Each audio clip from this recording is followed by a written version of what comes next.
नमो बुद्धाय मित्रों, स्वागत है आपका टेल्स फोरम पर, जहां हर कहानी में होती है एक सीख। 13 अक्टूबर 1935 नासिक का ये वाला शहर। एक शख्स मंच पर खड़ा होता है और एक ऐसी बात कहता है जिससे पूरे भारत की सामाजिक नींव हिल जाती है। वो शब्द थे, मैं हिंदू पैदा तो हुआ था लेकिन हिंदू मरूंगा नहीं। लेकिन क्या कभी ये सवाल मन में आया है कि बाबा साहिब ने बौद्ध धर्म को ही क्यों चुना? वो कौन सी किताब थी जिसने उनके बचपन में ही बुद्ध का बीज बो दिया था? और वो कौन सी कड़वी यादें थीं जिन्होंने उन्हें ये फैसला लेने पर मजबूर किया? आज हम इतिहास के उन्हीं पन्नों को पलटेंगे और जानेंगे डॉक्टर अंबेडकर के उस 21 साल लंबे सफर के बारे में। हम बात करेंगे उन तथ्यों और ऐतिहासिक स्रोतों की जिन्होंने एक युग पुरुष को बोधिसत्व बनने की प्रेरणा दी। नमस्ते, टेल्स फोरम में आपका स्वागत है। चलिए इस सफर की शुरुआत करते हैं उस एक छोटी सी किताब से जिसने शायद इतिहास ही बदल दिया। तो कहानी शुरू होती है साल 1907 से। एक नौजवान है भीमराव अंबेडकर और उन्होंने अपनी मैट्रिक की परीक्षा पास की है।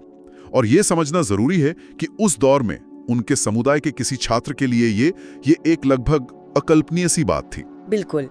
और इस कामयाबी का जश्न मनाने के लिए एक सभा रखी गई है। हाँ। और उस सभा में एक बहुत अहम शख्सियत मौजूद है, कृष्ण जी अर्जुन केलुस्कर।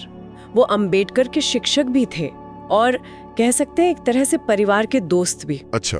और वो उस नौजवान की प्रतिभा को, उसकी लगन को बहुत पहले ही पहचान चुके थे। ये दिलचस्प है क्योंकि उस दौर में किसी दलित छात्र को तोहफे में कलम या कोई और चीज दी जा सकती थी, लेकिन बुद्ध पर एक किताब देना ये अपने आप में एक बहुत सोचा समझा कदम लगता है। हाँ, ये एक बहुत गहरा और सोचा समझा कदम था। उन्होंने अपनी लिखी हुई किताब गौतम बुद्ध का चरित्र उस युवा भीमराव को भेंट की। अपनी लिखी हुई? जी हाँ।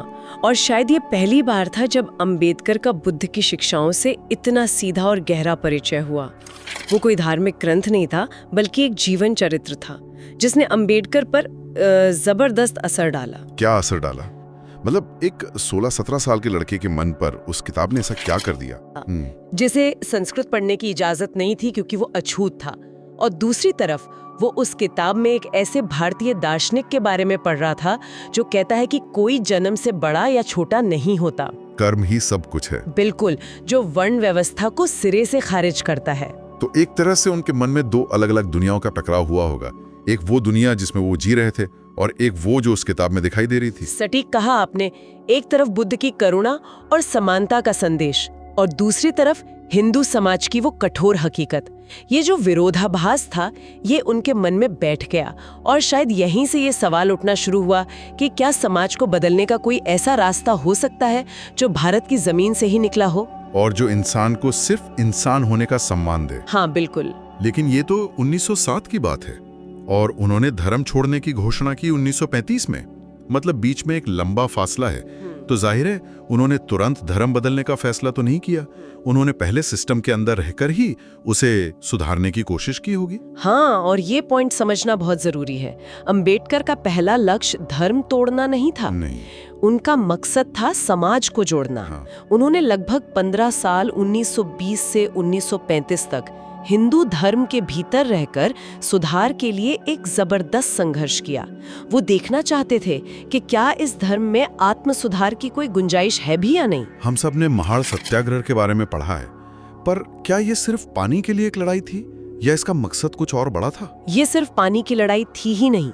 1927 का महाड़ सत्याग्रह एक प्रतीकात्मक लड़ाई थी। सोचिए, चौदार तालाब का पानी जानवर पी सकते थे, लेकिन अछूत इंसानों को उसे छूने की भी मनाही थी। अंबेडकर ने हजारों लोगों के साथ उस तालाब का पानी पीकर ये ऐलान किया कि प्रकृति के संसाधनों पर सबका बराबर का हक है। ये मानवीय अधिकार का ऐलान था। और इसके बाद हुआ कालाराम मंदिर प्रवेश आंदोलन। वो भी कई साल तक चला है ना? 5 साल तक, 1930 से 1935 तक। नासिक के उस प्रसिद्ध मंदिर में दलितों का प्रवेश वर्जित था। अंबेडकर और उनके अनुयायियों ने शांतिपूर्ण तरीके से मंदिर में प्रवेश करने की लगातार कोशिश की। इन दोनों आंदोलनों का असली मकसद बस ये परखना था कि क्या हिंदू समाज का दिल बदल सकता है, क्या वो अपने ही भाइयों को बराबरी का दर्जा देने के लिए तैयार हैं? हाँ। तो इन कोशिशों का नतीजा क्या निकला? मतलब उन्होंने क्या देखा? नतीजा बहुत कड़वा था। महाड़ सत्याग्रह के बाद सवर्ण हिंदुओं ने उस तालाब का बाकायदा शुद्धिकरण करवाया।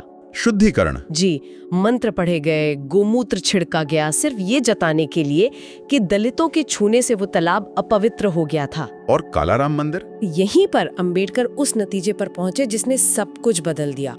उन्होंने महसूस किया कि वो जिन अलग अलग कुरीतियों से लड़ रहे हैं वो सब एक ही पेड़ की शाखाएं हैं, और उस पेड़ की जड़ है जिसे अंबेडकर ने कहा श्रेणीबद्ध असमानता, यानी ग्रेडेड इनइक्वालिटी का सिद्धांत। ग्रेडेड इनइक्वालिटी, ये एक बहुत पावरफुल कॉन्सेप्ट है।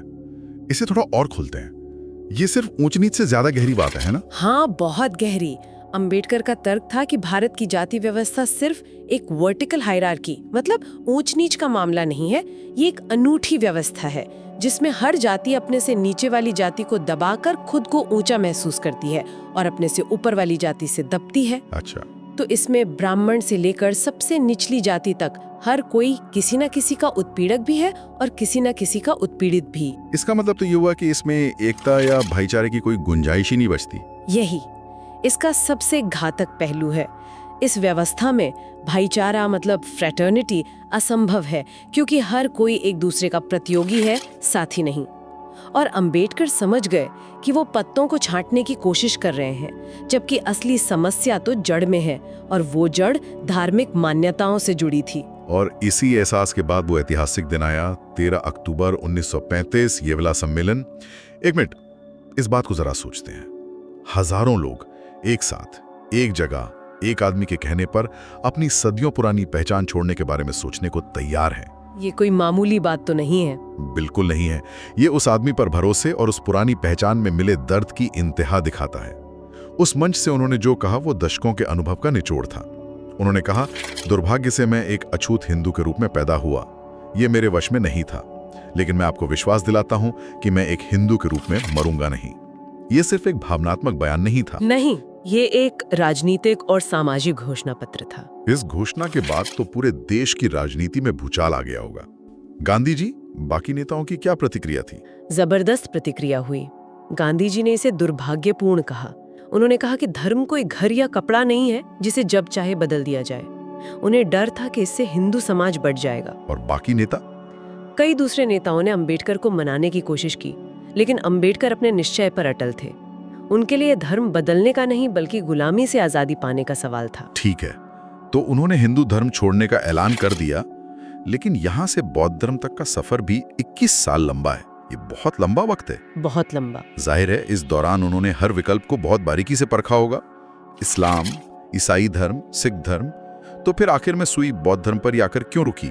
देखिए, ये फैसला सिर्फ भावनाओं पर तो बिल्कुल नहीं लिया गया था। ये एक विद्वान का फैसला था जो सालों के अध्ययन पर आधारित था। इस घोषणा के बाद उन्होंने दुनिया के सभी बड़े धर्मों का एक तुलनात्मक अध्ययन शुरू किया।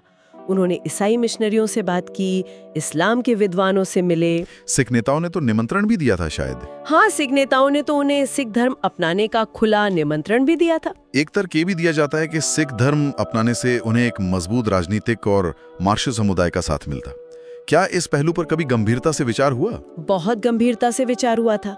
एक समय ऐसा भी था जब अंबेडकर सिख धर्म अपनाने की तरफ झुक रहे थे। इसके फायदे साफ थे। जैसे सिख धर्म भी जाति पाति को नहीं मानता और एक संगठित समुदाय का साथ मिलता। लेकिन 2-3 बड़ी चिंताएं थीं। एक, उन्हें लगा कि सिख धर्म अपनाने से उनके लोग शायद देश की मुख्य धारा से अलग थलग पड़ सकते हैं। और दूसरा, वो एक ऐसी विचारधारा चाहते थे जो पूरी तरह से तर्क और बुद्धि पर आधारित हो। और यहीं पर बौद्ध धर्म बाकी सबसे अलग खड़ा नजर आया। हाँ, इसका जवाब खुद बाबा साहेब ने अपनी महान किताब द बुद्धा एंड हिज धम्मा में दिया है। उन्होंने 3 मुख्य और ठोस कारण बताए। पहला और सबसे जरूरी कारण था समानता। बुद्ध के दर्शन में जाति के लिए कोई जगह नहीं थी। बुद्ध का वो कथन अंबेडकर के लिए बहुत मायने रखता था। जिस तरह अलग अलग नदियां समुद्र में मिलने के बाद अपनी अलग पहचान खो देती हैं और सिर्फ समुद्र बन जाती हैं, उसी तरह मेरे संघ में आने के बाद हर वर्ण का व्यक्ति अपनी पुरानी जाति खो देता है और सिर्फ एक भिक्षु बन जाता है। बिल्कुल, ये तो बिल्कुल उस श्रेणीबद्ध असमानता का सटीक जवाब है जिससे वो लड़ रहे थे। सही बात है। और दूसरा बड़ा कारण था तर्क और विज्ञान, रैशनैलिटी। अंबेडकर किसी भी ऐसी चीज को मानने को तैयार नहीं थे जो तर्क की कसौटी पर खरी ना उतरे। ईश्वर, आत्मा, स्वर्ग, नरक जैसी अप्राकृतिक चीजों में उनकी कोई दिलचस्पी नहीं थी। उन्हें बुद्ध का मार्ग बहुत वैज्ञानिक लगा। वैज्ञानिक? कैसे? बुद्ध ने खुद कहा था, मेरी बातों को सिर्फ इसलिए मत मान लेना क्योंकि उसे मैंने कहा है। उसे अपनी बुद्धि और तर्क की कसौटी पर परखो, अगर वो सही लगे तभी स्वीकार करो। ये जो वैज्ञानिक नजरिया था, ये अंबेडकर के आधुनिक मन को भा गया। और तीसरा कारण जो शायद राजनीतिक और सांस्कृतिक रूप से बहुत अहम था, वो था बौद्ध धर्म की स्वदेशी जड़ें।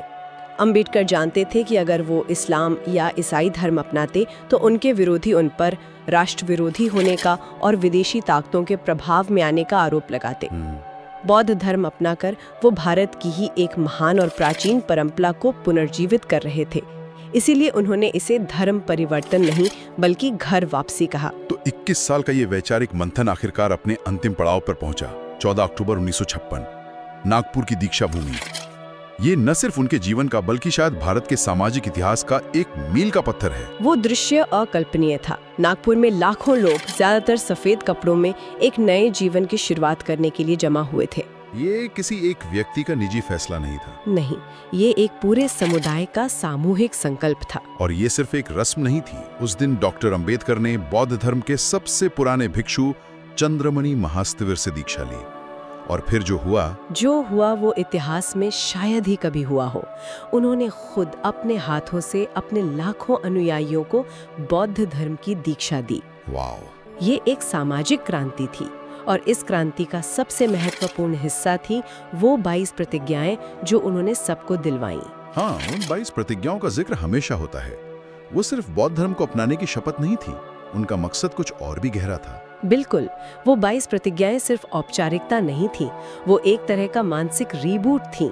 उनका मकसद सिर्फ एक नए धर्म को अपनाना नहीं बल्कि पुराने धर्म की उन मान्यताओं को जड़ से उखाड़ फेंकना था जिन्हें अंबेडकर असमानता और अंधविश्वास का कारण मानते थे। जैसे कि कौन सी प्रतिज्ञाएं? कोई उदाहरण? जैसे एक प्रतिज्ञा थी, मैं ब्रह्मा, विष्णु, महेश को कभी ईश्वर नहीं मानूंगा और न ही उनकी पूजा करूंगा। अच्छा। या मैं इस मान्यता को नहीं मानूंगा कि ईश्वर ने अवतार लिया है। एक और प्रतिज्ञा थी, मैं श्राद्ध नहीं करूंगा, न पिंडदान करूंगा। तो इन प्रतिज्ञाओं का मकसद लोगों के दिमाग से उन गहरी बैठी हुई मान्यताओं को सक्रिय रूप से निकालना था जो उन्हें हजारों सालों से मानसिक रूप से गुलाम बनाए हुए थे। ये सिर्फ धर्म बदलने का नहीं बल्कि सदियों की मानसिक गुलामी की बेड़ियों को तोड़ने का घोषणा पत्र था। सही कहा। तो दोस्तों, बाबा साहेब का बौद्ध धर्म की ओर मुड़ना केवल एक व्यक्तिगत बदलाव नहीं था बल्कि करोड़ों लोगों के लिए एक मानसिक आजादी का घोषणा पत्र था। उन्होंने दिखाया कि सम्मान मांगा नहीं जाता बल्कि अपनी जड़ें पहचान कर उसे हासिल किया जाता है। अगर बाबा साहेब के जीवन का ये गहरा पहलू पसंद आया और उन 22 प्रतिज्ञाओं के बारे में जानने की इच्छा है तो नीचे कमेंट्स में 22 वाउस जरूर लिखें। इस वीडियो को लाइक करें और टेल्स फोरम चैनल को सब्सक्राइब करें और इसे अपने उन दोस्तों के साथ शेयर करें जो इतिहास को गहराई से समझना चाहते हैं। याद रखिए, शिक्षा वो शेरनी का दूध है, जो पिएगा वो दहाड़ेगा। मिलते हैं अगले वीडियो में। जय भीम, नमो बुद्धाय।